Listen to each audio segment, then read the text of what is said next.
بسم اللہ الرحمن الرحیم۔ السلام علیکم دوستو۔ عدالت فاروقی میں ایک ایمان افروز واقعہ۔ امیر المومنین حضرت عمر فاروق رضی اللہ تعالی عنہ کی عدالت عالیہ میں ایک مقدمہ پیش ہوا۔ دو خوبصورت نوجوان ایک نوجوان کو پکڑ کر حاضر ہوئے اور فریاد کی کہ اے امیر المومنین، اس نوجوان نے ہمارے بوڑھے باپ کو قتل کر دیا ہے، اس ظالم قاتل سے ہمارا حق دلوائیے۔ آپ امیر المومنین حضرت عمر فاروق رضی اللہ تعالی عنہ نے دعویٰ سننے کے بعد ملزم کی طرف دیکھا اور دریافت فرمایا کہ تو اپنی صفائی میں کیا کہتا ہے؟ ملزم نے عرض کی کہ ہاں امیر المومنین، یہ جرم واقعی مجھ سے صادر ہوا ہے۔ میں نے زور سے ایک پتھر اسے مارا تھا جس سے وہ ہلاک ہو گیا تھا۔ فاروق اعظم نے فرمایا، گویا تو اپنے جرم کا اقرار کرتا ہے۔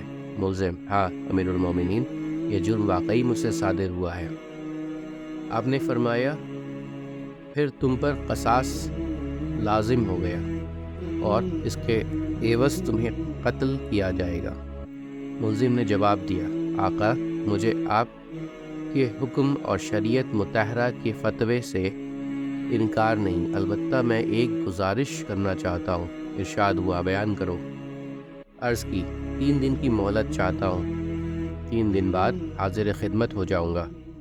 عظیم قائد نے کچھ دیر سر جھکا کر سوچا، غور کے بعد سر اوپر اٹھایا اور فرمایا، اچھا، کون ضامن ہوگا تمہارا کہ تم واقعی وعدہ کو ایفا کرنے کے لیے تیسرے دن عدالت عالیہ میں حاضر ہو کر خون کا بدلہ خون سے دو گے؟ عمر فاروق کے اس ارشاد پر اس جوان رائنا نے پر امید نظروں سے حاضرین مجلس کا جائزہ کے بعد حضرت ابوذر غفاری کے متدین پر نور چہرے پر نگاہیں گاڑتے ہوئے اشارہ کر کے کہا، یہ میری ضمانت دیں گے؟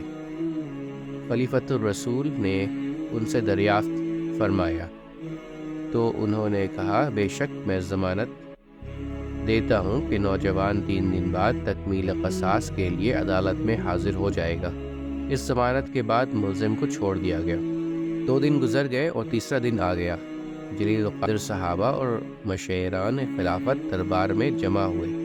دونوں مدعی بھی آ گئے، حضرت ابوذر غفاری بھی آ گئے اور ملزم کا بے قراری سے انتظار ہونے لگا۔ جو وقت گزرتا جا رہا تھا، صحابہ اکرام کا اضطراب بڑھتا جا رہا تھا، کیونکہ ملزم ابھی تک نہیں پہنچا تھا اور وقت قریب آ رہا تھا، اور صحابہ کو ابوذر کی نسبت پریشانی ہونے لگی۔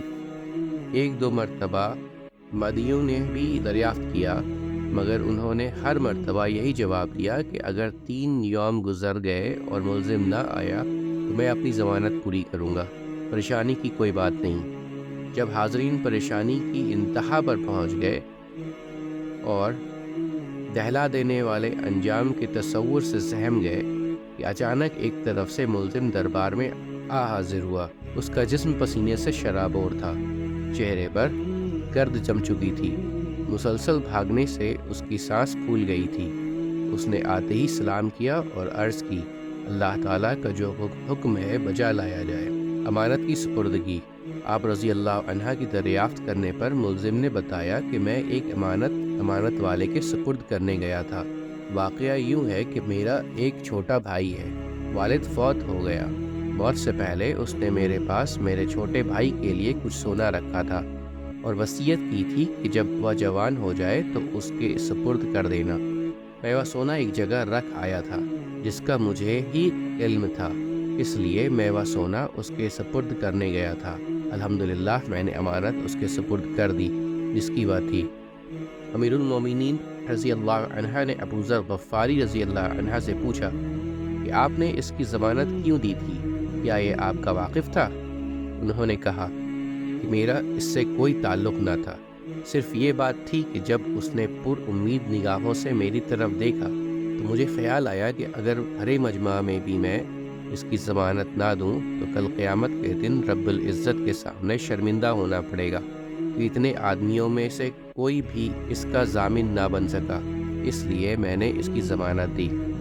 حالانکہ میں اسے بالکل نہ جانتا تھا، نہ مجھے یہ معلوم ہے کہ یہ کہاں رہتا ہے، بس اس کی ظاہری شرافت نے مجھے یقین دلا دیا تھا کہ وعدہ کا پکا ہے اور میں نے ضمانت دے دی۔ یہ بات سن کر حاضرین محفل اشک آلود ہو گئے۔ مادیوں نے التجا کی کہ اے امیر المومنین، ہم نے اپنے باپ کا خون معاف کر دیا۔ امید کرتا ہوں دوستو کہ آپ کو آج کی ویڈیو اچھی لگی ہوگی۔ اگر آپ کو ہماری ویڈیو اچھی لگی ہے تو ویڈیو کو لائک ضرور کریں، اور مزید اس طرح کی ویڈیوز دیکھنے کے لیے ہمارا چینل سبسکرائب کر لیں اور دوستوں کے ساتھ شیئر کرنا بھی مت بھولیں۔ اللہ آپ سب کا حامی و ناصر ہو۔ انشاءاللہ ملتے ہیں اگلے ویڈیو میں۔ اجازت دیجیے، السلام علیکم، اللہ حافظ۔